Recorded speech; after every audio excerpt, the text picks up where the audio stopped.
Okay, so here I'm on my Windows machine.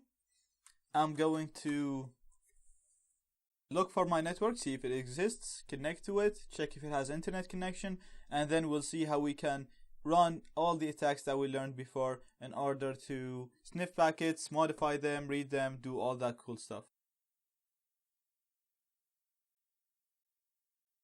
So as you can see, here is my network. It's called free internet, and I'm gonna click on connect to connect to the network. And as you can see, I was able to successfully connect to the network. So let's check if we actually have internet connection. I'm just gonna do a ping on google.com.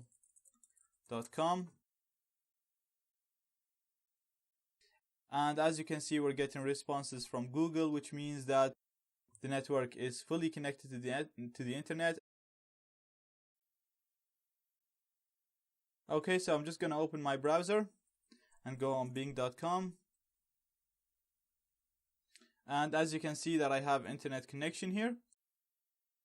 Now we are the man in the middle, as I said in the previous video, so we can do all the attacks the same way that we did them with the bad USB attack. So you can use T-Shark, you can use SSL strip, you can use DNS spoof, you can do the scenarios that we did with the ARP poisoning and with the bad USB. So as long as you are the man in the middle, you can do the exact same attacks that we did when you are the man in the middle. You can mix and match these attacks, it doesn't matter, as long as the packets flow through your device. So I'm gonna sniff packets just to show you which interface to use and how which configuration you should use. So I'm just gonna open up a new terminal window.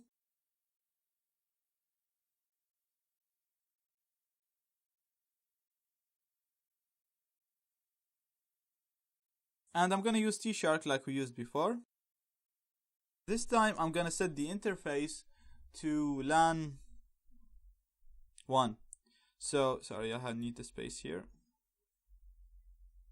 So remember with the bad USB attack, we set it to RNDIS0 because that was the interface where the packets were coming or flowing through. Now we're going to use LAN 1 for the reason that LAN 1 is the interface that is broadcasting the signal. So it's the same interface that we have it in the configuration here, in the MANA configuration. So I have LAN 1 here to broadcast the signal, and I have it in the simple as well as the PHY interface. So that's the one that you want to sniff on, not the one that has the internet connection. So LAN 0 is the one that has the internet connection, and I'm going to sniff on LAN 1, which is the one that is broadcasting the signal. And then we're just going to put everything else as the same. So I just wanted to show you or to let you know that the interface that you should use when sniffing, when doing all these attacks, is LAN 1, which is the one that you are using to broadcast the signal. So let's call this evil ap cap.cap. Gonna enter. And now it's capturing packets on LAN 1. And let's just go ahead now. Again, I said you can use SSL strip and all that, but we've already explained how to use that, and it'll be a waste of time to do it again. It's the exact same way that you use it with the bad USB attack, with the difference that you change the interface to the interface that is broadcasting the signal. So I'm just going to go on my free sitemap generator and log in with my username and password, just to show you that this actually works and all the packets are flowing. You can actually see here that the number of packets increasing straight away when I'm browsing the internet.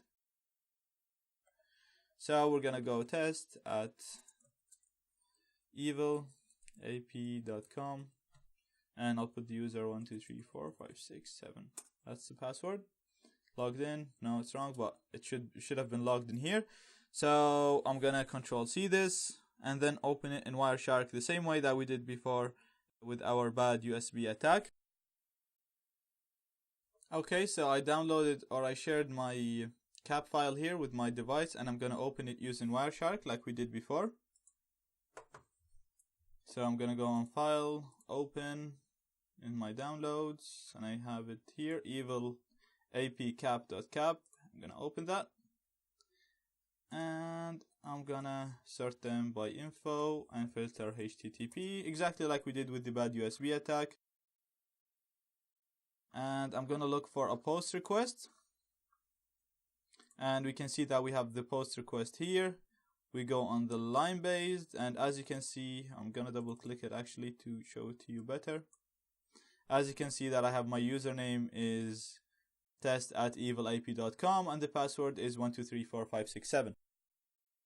So exactly, this is exactly like what we did with the bad USB. It's just to show you that you need to use LAN 1 or the interface that is broadcasting as the one that you want to sniff on. Then you can do all the attacks that we did before. You can do the scenarios, you can do SSL strip, T-Shark, DNS spoof, steal cookies, anything that we did before. Any of the tools that you can use when you are the man in the middle, you can use them, because when you create an evil access point, you will be the man in the middle naturally. So the users or the clients will interact with you as the router, because you are the router. So they will send you all the requests that they want, and you will be sending them all the responses that they should get.